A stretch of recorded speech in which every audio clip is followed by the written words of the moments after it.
Welcome back. Balochistan کے ضلع تربت کی تحصیل بلیدہ میں بلوچ خاندان کے گھر پر فتنہ ہندوستان کے دہشت گردوں کا حملہ، بچوں اور خواتین سمیت 6 بے گناہ افراد کو قتل کر دیا گیا۔ گھر کو مکینوں سمیت آگ لگا دی گئی۔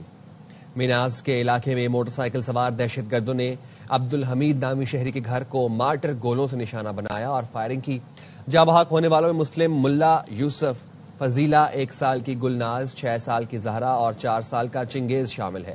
فائرنگ سے زخمی 3 افراد کو اسپتال منتقل کر دیا گیا۔ سیکورٹی فورسز نے علاقے کا گھیراؤ کر لیا، ملزمان کی تلاش جاری ہے۔ یہ واقعہ واضح کرتا ہے کہ دہشت گرد عناصر کو نہ بلوچ روایات کا احترام ہے، نہ انسانی اقدار کا۔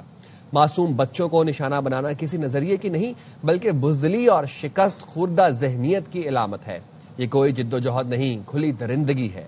ایسے عناصر بلوچ شناخت نہیں بلکہ بلوچ دشمنی کے علم بردار ہیں۔ وزیر مملکت برائے داخلہ طلال چودھری کی زیر صدارت اجلاس میں وفاقی سیکرٹری داخلہ، تمام آئی جیز، ہوم سیکرٹریز، چیف کمشنر اور آئی جی اسلام آباد نے شرکت کی۔ طلال چودھری نے کہا، عوام کے جان و مال کا تحفظ ریاست کی اولین ترجیح ہے۔ دہشت گردی کے خلاف جنگ میں سیکورٹی فورسز کی کارکردگی قابل تعریف ہے۔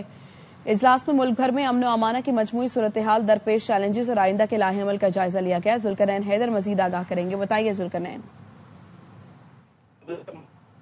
طلال چودھری کی زیر صدارت یہ اجلاس ہوا۔ اجلاس میں امن امان کی صورتحال کا جائزہ لیا گیا ہے اور بتایا گیا ہے کہ امن استحکام کے قیام کے لیے مشترکہ حکمت عملی بنائی جائے۔ فوری طور پہ تمام صوبائی حکومتوں کو درکار وسائل اور تکنیکی معاونت کی فراہمی جو ہے وہ وفاقی سطح پر یقیندانی کرائی گئی ہے۔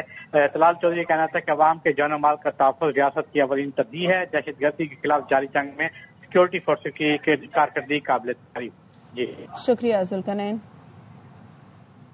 صوبائی حکومتوں کو درکار وسائل اور تکنیکی معاونت کے لیے وفاقی سطح پر اقدامات کی یقین دہانی بھی کرائی گئی ہے۔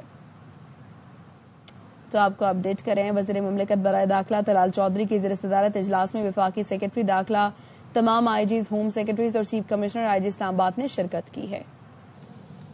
ایران دنیا میں دہشت گردی کا سب سے بڑا اسپانسر ہے، اسے ایٹمی ہتھیار حاصل نہیں کرنے دوں گا۔ امریکی صدر کا اسٹیٹ آف دی یونین سے خطاب، کہا ایران کے میزائل یورپی ملکوں اور خطے میں ہمارے فوجی اڈوں کے لیے خطرہ ہیں۔ ایران ایسے میزائل بنا رہا ہے جو جلد امریکہ تک پہنچیں گے۔ ترجیح ہے مسئلے کو سفارتکاری سے ہی حل کیا جائے۔ ہم یہ الفاظ سننا چاہتے ہیں کہ ایران نیوکلیئر ہتھیار نہیں بنائے گا۔ ایرانی رجیم اور اس کی پراکسیز نے دنیا میں صرف دہشت گردی اور نفرت ہی پھیلائی۔ It had been the policy of the United States never to allow Iran to obtain a nuclear weapon. They've already developed missiles that can threaten Europe and our bases overseas, and they're working to build missiles that will soon reach the United States of America. We are in negotiations with them. They want to make a deal, but we haven't heard those secret words. We will never have a nuclear weapon. My preference is to solve this problem through diplomacy. But one thing is certain, I will never allow the world's #1 sponsor of terror, which they are by far, to have a nuclear weapon. Can't let that happen. Just over the last couple of months with the protests, they've killed at least, it looks like 32,000 protests. 32,000 protesters in their own country. We stopped them from hanging a lot of them. And we took out Soleimani. I did that during my first term. Had a huge impact. He was the father of the roadside bomb. امریکی صدر Donald Trump state of union خطاب بھی پاک بھارت جنگ کا ذکر نہ بھولے۔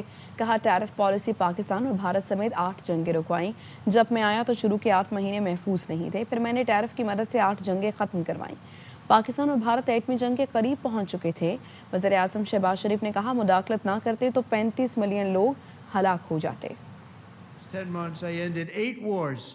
Cambodia and Thailand, Pakistan and India would have been a nuclear war. 35 million people said the Prime Minister of Pakistan would have died if it were not for my involvement. Kosovo and Serbia, Israel and Iran, Egypt and Ethiopia, Armenia and Azerbaijan, the Congo and Rwanda, and of course the war in Gaza, which proceeds at a very low level. It's just about there. امریکی صدر نے supreme court کے tariff سے متعلق فیصلے پر شدید تنقید کرتے ہوئے کہا، مایوس کن رولنگ کے باوجود ملک محفوظ ہے۔ امریکی صدر کا کہنا تھا بدقسمتی سے سپریم کورٹ نے ٹیرف کے خلاف فیصلہ دیا، لیکن اس کے باوجود ملک محفوظ ہے اور دیگر ممالک اب بھی امریکہ کو ٹیرف دینے پر رضامند ہیں۔ These tariffs took in hundreds of billions of dollars to make great deals for our country, both economically and on a national security basis. We're making a lot of money. There was no inflation, tremendous growth, and then just 4 days ago, an unfortunate ruling from the United States Supreme Court. But the good news is that almost all countries and corporations want to keep the deal that they already made, right, Scott? Knowing that the legal power that I, as president, have to make a new deal could be far worse for them, and therefore they will continue to work along the same successful path that we had negotiated before the Supreme Court's unfortunate involvement. امریکہ سنہری دور میں داخل ہو گیا، 1 سال میں نمایاں تبدیلی آئی، حالات بدترین سے بہترین ہو گئے۔ امریکی صدر ڈونلڈ ٹرمپ نے اسٹیٹ آف یونین خطاب میں کہا، ہماری سرحدی محفوظ ترین ہیں، معیشت مضبوط اور غیر قانونی امیگریشن کا خاتمہ کر دیا۔ 5 months from now, our country will celebrate an epic milestone in American history. We now have the strongest and most secure border in American history by far. Past 9 months, 0 illegal aliens have been admitted to the United States. But we will always allow people to come in legally. Flow of deadly fentanyl across our border is down by a record 56% in 1 year. The Biden administration and its allies in Congress gave us the worst inflation in the history of our country. But in 12 months, I secured commitments for more than $18 trillion pouring in from all over the globe. We just received from our new friend and partner, Venezuela, more than 80 million barrels of oil. I kept my promise to drill, baby, drill. A short time ago, we were a dead country. Now we are the hottest country anywhere in the world, the hottest. صدر Trump کے state of the union خطاب کے دوران کانگریس میں ہنگامہ ہوا۔ Democrat رکن L green کو ایوان سے نکال دیا گیا۔ ایل گرین نے ٹرمپ کی آمد کے موقع پر پلائی کارڈ لہرایا جس پر لکھا تھا سیاہ فام لوگ بندر نہیں ہیں۔ ڈیموکریٹ سرکان الہان عمر اور راشدہ طلائب نے بھی سخت جملے کہے۔ ٹرمپ نے کہا آپ کو شرم آنی چاہیے۔ ڈیموکریٹس کی جانب اشارہ کرتے ہوئے کہا یہ لوگ پاگل ہیں، امریکہ کو تباہ کر رہے ہیں۔ They attended the State of the Union address, knowing that the president would come in and that he would have to pass by me to get to the podium. And I wanted him to know that portraying the President Obama and First Lady Obama as members of the primate family is not only unacceptable, it is something that is deplorable and something that we will not tolerate. At least I will not. I wanted him to get close to someone who could tell him to his face. And I did. He's not confronted by people who are willing to speak truth to him. Shame. You should be ashamed of yourself not standing up. You should be ashamed of yourself. That is why I'm also asking you to end deadly sanctuary cities that protect the criminals and enact serious penalties for public officials who block the removal of criminal aliens. In many cases, drug lords, murderers all over our country, they're blocking the removal of these people out of our country, and you should be ashamed of yourself. ایرانی وزیر خارجہ عباس عراقچی سفارتکاری کو ترجیح دینے پر جلد معاہدے کا امکان ظاہر کیا ہے۔ ایکس پر لکھا ایران کسی بھی صورت ایٹمی ہتھیار نہیں بنائے گا، سفارتکاری کو ترجیح دی جائے تو معاہدہ جلد ہو سکتا ہے۔ ہمارے پاس تاریخی موقع ہے کہ ایک ایسا معاہدہ کیا جائے جو باہمی خدشات دور کرے اور مشترکہ مفادات یقینی بنائے۔ ہمارے بنیادی تصورات بالکل واضح ہیں اور ہم ایرانی کبھی بھی اپنی قوم کے لیے پرامن ایٹمی ٹیکنالوجی کے حق سے دستبردار نہیں ہوں گے، اپنی خود مختاری کے تحفظ کے لیے کسی بھی حد تک جا سکتے ہیں۔ مذاکرات کے پہلے 2 ادوار کی طرح ایران جنیوا میں امریکہ کے ساتھ مذاکرات دوبارہ شروع کرے گا۔ امریکہ اور ایران میں مذاکرات کا تیسرا دور کل جنیوا میں ہوگا۔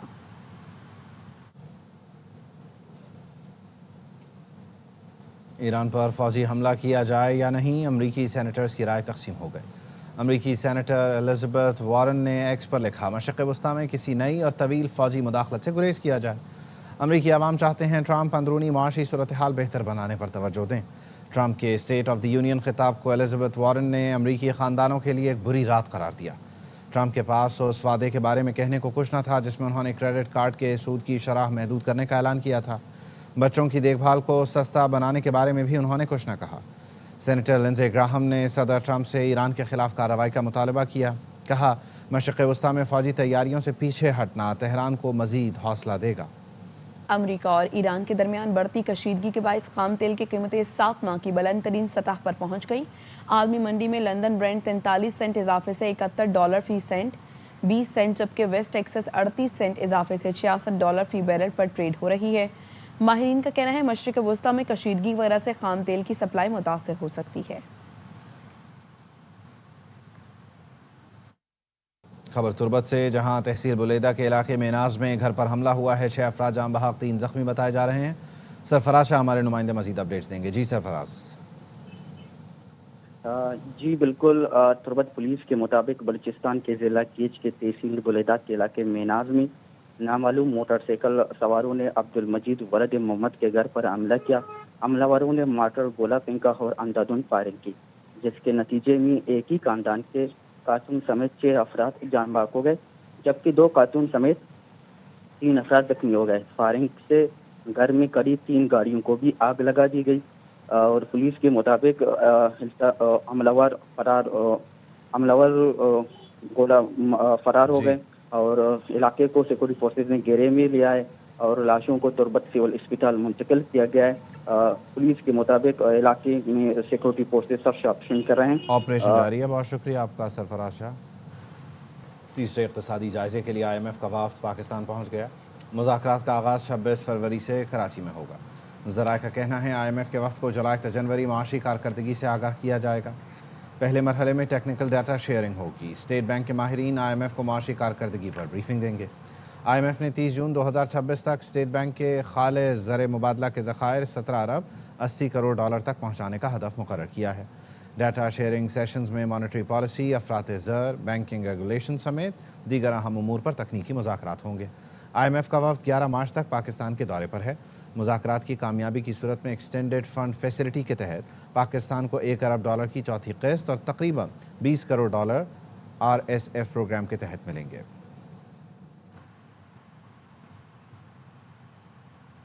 وزیر خزانہ سینیٹر محمد اورنگزیب سے ورلڈ بینک کے کنٹری ڈائریکٹر کی ملاقات، ترقیاتی تعاون مضبوط بنانے پر اتفاق کیا گیا۔ وزارت خزانہ کا کہنا ہے عالمی بینک نے پاکستان کے استحکام اور موسمیاتی اہداف میں تعاون کی یقین دہانی کرائی۔ ملاقات میں انسانی سرمایہ آبادی، موسمیاتی تبدیلی اور زراعت کے شعبوں پر غور کیا گیا۔ وزیر خزانہ محمد اورنگزیب نے CPF کے مؤثر عمل درآمد پر زور دیا۔ اس دوران پالیسی سازی اور عمل درآمد میں وفاقی وزارتوں کی مؤثر شمولیت پر گفتگو ہوئی۔ منصوبوں میں شفافیت اور مانیٹرنگ کا میکانزم بہتر بنانے پر اتفاق کیا گیا۔ وزیر خزانہ نے نجی شعبے کی شمولیت اور زرعی فائنانس تک رسائی بڑھانے پر زور دیا۔ ملاقات میں توانائی شعبے کی اصلاحات اور مالیاتی پائیداری پر تبادلہ خیال کیا گیا۔ ورلڈ بینک نے پاکستان کے استحکام اور موسمیاتی اہداف میں تعاون کی یقین دہانی کرائی۔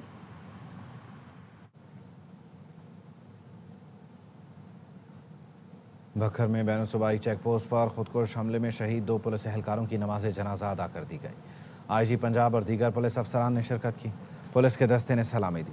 IG پنجاب عبدالکریم نے ڈسٹرکٹ ہسپتال کا دورہ بھی کیا۔ زخمی پولیو ورکر محمد زبیر کی عیادت کی۔ کہا شہید اہلکاروں نے جانیں قربان کر کے خودکش بمبار کو چیک پوسٹ میں داخلے سے روکا۔ جوانوں کا خون رائے گاہ نہیں جانے دیں گے۔ فتنہ ہندوستان اور فتنہ خوارج کے خلاف آپریشن بھرپور طاقت سے جاری رہے گا۔ دہشت گردوں کے ناپاک عزائم کو ناکام بنائیں گے۔ شہداء کے اہل خانہ کو تنہا نہیں چھوڑیں گے۔ صدر مملکت، وزیر اعظم اور وفاقی وزیر داخلہ نے پولیس چوکی پر حملے کی مذمت کی، شہداء کو خراج عقیدت پیش کیا۔ وزیر اعظم شہباز شریف نے پولیس اہلکاروں کی شہادت پر اظہار افسوس کرتے ہوئے بلند درجات کے لیے دعا کی۔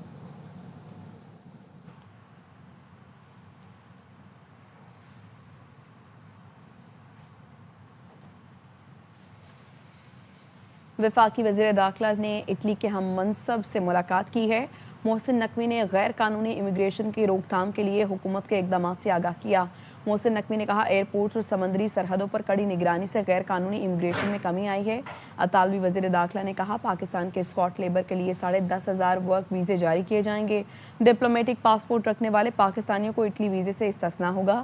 اطالوی وزیر داخلہ نے غیر قانونی امیگریشن کی روک تھام کے لیے پاکستانی وزارت داخلہ کی مؤثر پالیسی کی تعریف کرتے ہوئے کہا، منشیات اور انسانی اسمگلنگ کی روک تھام میں پاکستانی اداروں کی کامیابیاں قابل تحسین ہیں۔ لیگل مائیگریشن کے فروغ کے لیے باہمی تعاون بڑھائیں گے۔ پاکستان کے ساتھ مشترکہ مفادات کے شعبوں میں تعاون بڑھانے کے لیے تیار ہیں۔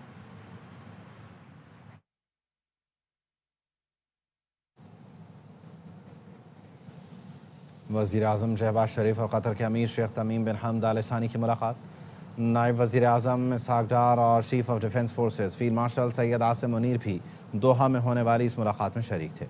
وزیر اعظم نے امیر قطر کو پاکستان کے دورے کی دعوت دی، جس سے امیر قطر نے بخوشی قبول کیا۔ امیر قطر شیخ تمیم بن حمد آل ثانی کا دورہ پاکستان رواں سال ہی ہوگا۔ ملاقات میں دو طرفہ تعلقات کے تمام پہلوؤں کا جائزہ لیا جائے گا۔ پاکستان اور قطر میں برادرانہ تعلقات کو مزید مضبوط بنانے کے لیے مشترکہ عزم کا اعادہ، باہمی دلچسپی کے تمام شعبوں میں تعاون بڑھانے کی اہمیت پر زور دیا گیا۔ امیر قطر شیخ تمیم نے اقتصادی شراکت داری کو اعلیٰ اسٹریٹجک سطح تک بڑھانے کے عزم کا اعادہ کیا۔ دونوں رہنماؤں نے مذاکرات، سفارتکاری اور تنازعات کے پرامن حل کی اہمیت پر زور دیا۔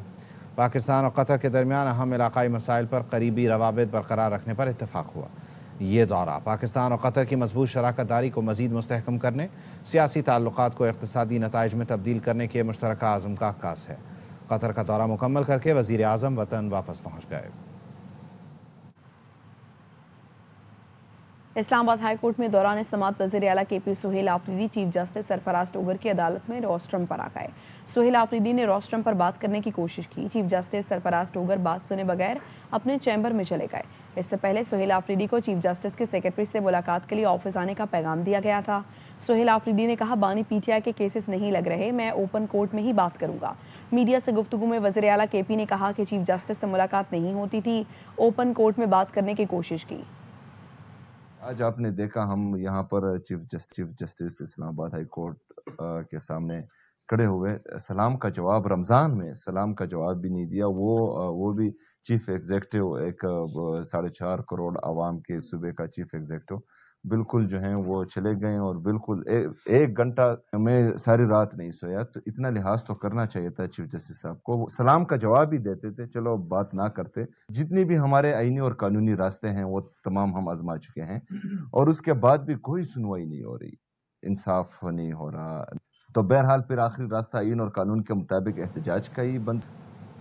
سابق وزیر اعلیٰ خیبر پختونخوا علی امین گنڈاپور نے الزام لگایا ہے کہ ان کی سیکیورٹی واپس لے لی گئی ہے۔ انہیں بتایا گیا ہے کہ اوپر سے آرڈر آنے پر سیکیورٹی واپس لی گئی، جبکہ وزیر اعلیٰ سہیل آفریدی نے سیکیورٹی واپس لینے کی تردید کر دی۔ کہا، ایسے کاموں کے لیے وقت نہیں، کوئی ایشو بنا کر خبروں میں آنا چاہتا ہے تو ہم ذمہ دار نہیں۔ رہائی فورس کے سوال پر کہا، اس کا مقصد بانی کی رہائی کی پرامن جدوجہد کے لیے نوجوانوں کو جمع کرنا ہے۔ میں نے کوئی سیکیورٹی واپس نہیں لی، اور نہ ہی جو ہے میں اس چیز کے لیے فارغ ہوں۔ ہمارے پہلے عمران خان صاحب ہے، ان کی صحت ہے، اور حقیقی آزادی کی یہ تحریک ہے، باقی چیزیں جو ہیں وہ بعد میں آتی ہیں۔ اور اگر کوئی خواہ مخواہ اس چیز کو ایشو بنا کر جو ہے نیوز میں آنا چاہ رہے تو اس کے ذمہ دار ہم نہیں ہیں۔ کس نے کہا کہ جو فورس ہوتی ہے وہ ہمیشہ ملیٹنٹ ہی ہوتی ہے؟ کبھی آپ نے جو ہے ٹاسک فورس میں کام نہیں کیا، کبھی آپ نے ریلیف فورس میں کام نہیں کیا، کبھی آپ نے ٹائیگر فورس میں کام نہیں کیا۔ اس کو بنانے کا مقصد یہی ہے کہ ہمارے جتنے بھی نوجوان ہیں ان کو جو ہے ہم عمران خان صاحب کی رہائی کے لیے ایک پلیٹ فارم پر جمع کرانا چاہ رہے ہیں، اور یہ جو ہے پرامن جدوجہد ہوگی۔ غلط ڈائریکشن اس کو دی جا رہی ہے جو اچھی بات نہیں ہے۔ سلمان اکرم راجہ کہتے ہیں کہ بانی پی ٹی آئی کا مقدمہ عوام کو لڑنا پڑے گا، ان تک ذاتی معالجین اور فیملی کی رسائی کی کوشش کر رہے ہیں۔ عدالت نے ہفتہ وار 2 ملاقاتوں کا حکم دیا، ہائی کورٹ نے حکم عدولی پر کوئی ایکشن نہیں لیا۔ ہم وکلاء کی لسٹ بھی دیتے ہیں، خاندان کے افراد بھی جاتے ہیں، اور جمعرات والے دن رفقا بھی جاتے ہیں، کوئی ملاقاتیں نہیں ہوئی۔ بجائے اس کے کہ اس توہین عدالت کا نوٹس لیا جاتا، فل بینچ نے اسلام آباد ہائی کورٹ کے اپنے ہی حکم کی توہین کے حوالے سے کوئی فیصلہ کرنے کی بجائے 2 لفظ لکھ کے ان تمام توہین عدالت کی درخواستوں کو ڈسپوزڈ آف کر دیا ہے۔ اسلام آباد ہائی کورٹ ایسے ہے جیسے ایک بند دروازہ ہے ہمارے لیے۔ ہم یہاں درخواستیں دائر کر سکتے ہیں، پٹیشنیں دائر کر سکتے ہیں، لیکن سنوائی کی ہمیں کوئی امید نہیں۔ ہم نے ہر طرح کی عدالتی کوشش کی ہے، ہم سپریم کورٹ بھی جائیں گے، ہم کوئی دروازہ ایسا نہیں جس کو ہم نہ کھٹکھٹائیں، لیکن ہمارا مقدمہ، عمران خان کا مقدمہ، بالکل یہ بات واضح ہے، بالآخر قوم کو لڑنا پڑے گا، عوام کو لڑنا۔ تحریک انصاف کے لیے ڈیل یا ڈھیل کی کوئی گنجائش نہیں۔ وزیر اعظم کے مشیر رانا ثناءاللہ کہتے ہیں سیاسی سائٹ پر ہماری آفر موجود ہے، سیاسی جماعت کا رویہ اپنائیں، پارلیمنٹ میں کردار ادا کریں، احتجاج اور رہائی فورس والا راستہ اپنائیں گے تو اپنی مشکلات بڑھائیں گے۔ یا ڈھیل ان کے لیے اویلیبل نہیں ہے۔ ہماری آفر تو پولیٹیکل سائڈ پہ ہے کہ آپ سیاسی جماعت کے طور پہ بہیو کریں، پارلیمنٹ میں اپنا کردار ادا کریں۔ اگر یہ اپنے رویوں کو اسی جو ہے وہ لائن اینڈ لینتھ پہ رکھیں گے تو پھر ان کے لیے مشکلات ہوں گی۔ اس رہائی فورس کو کیسے دیکھتے ہیں؟ تو لگتا یہ ہے کہ اگر یہ اپنی اس روش سے باز نہ آئے تو ملک کی سیاست میں اپنا کردار جو ہے وہ اس کو کھو بیٹھیں گے۔ ایشو بنا ہوا ہے یہی، اسی کا ڈاکٹرز نہیں آنے دیتے، عمران خان صاحب کو لے جایا گیا، ایک بڑے سینئر پیلن نے معائنہ کیا، بڑا تسلی بخش کی ٹریٹمنٹ پہلے سے بھی ہو رہی ہے، جنرل چیک اپ بھی ہوا۔ سیاستدانوں سے بات کرنے پر وزیر اعظم سنجیدہ ہیں، اگر عقل اور تدبر سے کام لیا گیا تو مذاکرات کی میز سج سکتی ہے۔ علامہ طاہر اشرفی کہتے ہیں بانی پی ٹی آئی کو جب احساس ہوا ان کی ٹیم ان کو ڈاج کروا رہی ہے اور کچھ نہیں کر رہی، پھر انہوں نے محمود خان اچکزئی کو نامزد کیا۔